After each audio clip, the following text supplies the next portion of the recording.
2, go. Hello everyone, it's Dr. Sue. We are not in the center at this time, we are in my home. So welcome to our home. I am wanting to have a bit of a stilled conversation this time and allow ourselves to connect just right here, just us.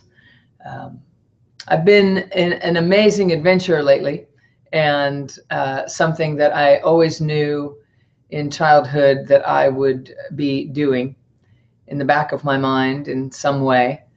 I've recently been to Egypt, traveling up the Nile and through the pyramids and having an amazing, amazing experience of consciousness along the way. So much so that we're going back to Egypt next year in March for the same trip again.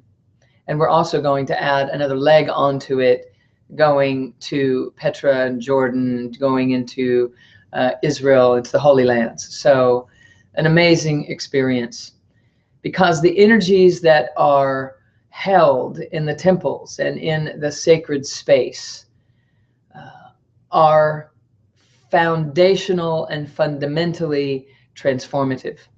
They are the energies that happen to be supporting this very work more than anything else. And I've been deeply impacted by India. In fact, we're going to India this November. If you've ever had India on your list, we're certainly going in November this year, and I'm very excited about that trip as well. The combination of these pieces of the puzzle is profound. What I experienced in Egypt is that there is a very strong clarity of the mind that occurs. And the reason for that is that the energies of ancient Egypt are very much so about the housing of the honing of the mind field. And the ancient Egyptians were tremendous at that. So I've been to Egypt and been through that, and part of what I want to share with you this evening in the short answer is relative to part of that experience. And I've also just been since then to Phoenix and to Santa Fe and to Cancun. I just returned last evening. So, excuse me, the experience of Cancun this year at our level 2 was profound. By far the most magnificent level 2 we've ever had. Those of you that are alumni, I would plan on going to level 2 next year, because it seems to be a great place for integration of everything that's culminated in the year's time, and delivering at a perfect time in the spring, where we are planting seeds and starting to flourish in a way, and things are starting to bloom and rise up. And tapping in again after the new year in the springtime is a lovely way that so many people were able to just catapult forward. A profound experience. So we're here together in the energy coming off of all of that. And I am just lit up for you. And what I want to speak to you about in the short answer today is love. And it's kind of interesting because in Egypt, where the mental body being honed is such a potent component of that trip, and the refinement of the mind field is such a potent version of what's happening there, that for love to be so profoundly present at this time in the conversation is perfect. And it makes perfect sense to me that the more clear the mind gets, the easier it is for us to let love reveal. The more clear the mind becomes, the less bogged down with gunk and interference that the mind becomes, the more available it is to what is true. Instead of protecting an identity that is false, instead of deciding that we are a certain thing and having an image of who we are, who we think we're supposed to be, and then becoming defensive or having to prove or to live in accordance or relative to that, when the mind is clear and the perception is focused on the perfection that is true, what is able to happen is that love is able to rise.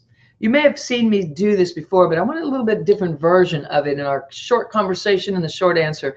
The mind is very busy, and it's fluttering so much. It's kind of like a fan that's spinning so fast you would never stick your finger through it because it would cut it off.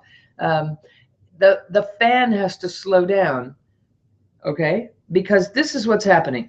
The mind is moving very fast. The body is very solid. It's moving slowly. And the mind very fast and the body very slow. And between those two extremes is the truth of who you are. You're neither the mind nor the body alone. You are this essence that is creative and free. Creative and free. And you want to come up to the consciousness and experience yourself as creative and free, as love. But it can't happen because the mind is so busy that the creative essence comes right up and can't get through because it's moving so fast. So we have to still the mind. We have to slow it down. When we slow it down, what begins to happen is the essence can move congruently through. And the truth of you can rise up to your ability to perceive yourself as this true creative essence. Instead of this mind that's constantly looking toward what should I be, what should I say, what should I do, is this right, is this not right, should I, do they, am I, all this comparison, all of the judgment that comes from the distinctions that the rapid mind is making. When untethered, the mind is not comfortable. The mind has to be connected, grounded, integrated, grounded. The grounded mind allows for love to be experienced, because the slower the mind is functioning, because it's now resonating with a frequency of the physical body, the two come into coherence.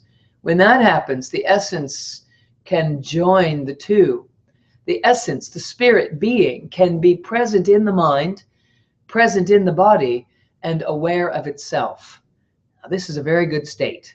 This is the state that humanity is looking for, and most of humanity doesn't even know it. So what we have to do as a conscious community, as we engage into the coursework and we begin to learn the techniques for doing so, more so than just mula bandha and squeezing the heart and breathing up and down the central channel, more so than the concepts that I'm able to share in the interviews that I do across the country and around the world, more so on a deeper level, when we get into the real coursework and we really start to explore what is happening here, we get a handle on the fact that love is availability, pure availability. And so often I hear from the surface of life someone comment and say, oh, I know I'm in my head again. I know I need to get in my heart. I know I'm in my head, I need to get in my heart. I know that I'm not in my body, I'm not in my heart, etc. I know I need to learn to love myself again and again and again.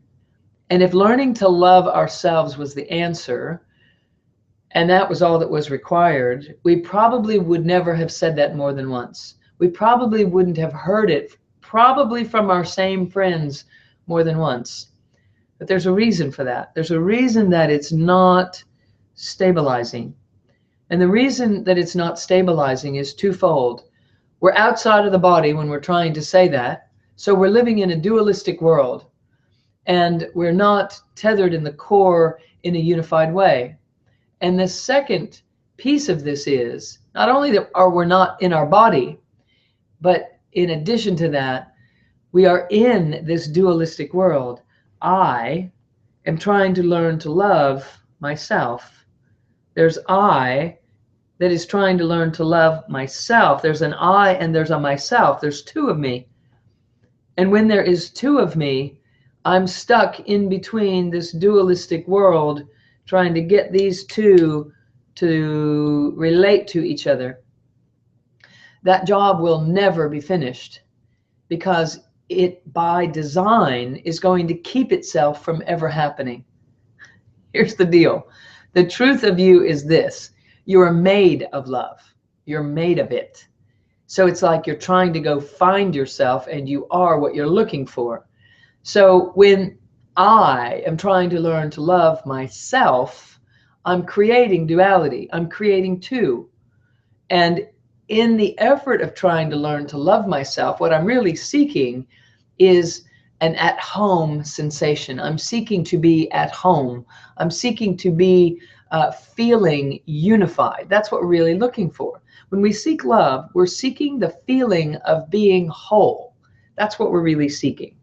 When we are experiencing our wholeness, we will experience the vibrational frequency of love. It's that simple. You have to be yourself, and then you will be loving yourself.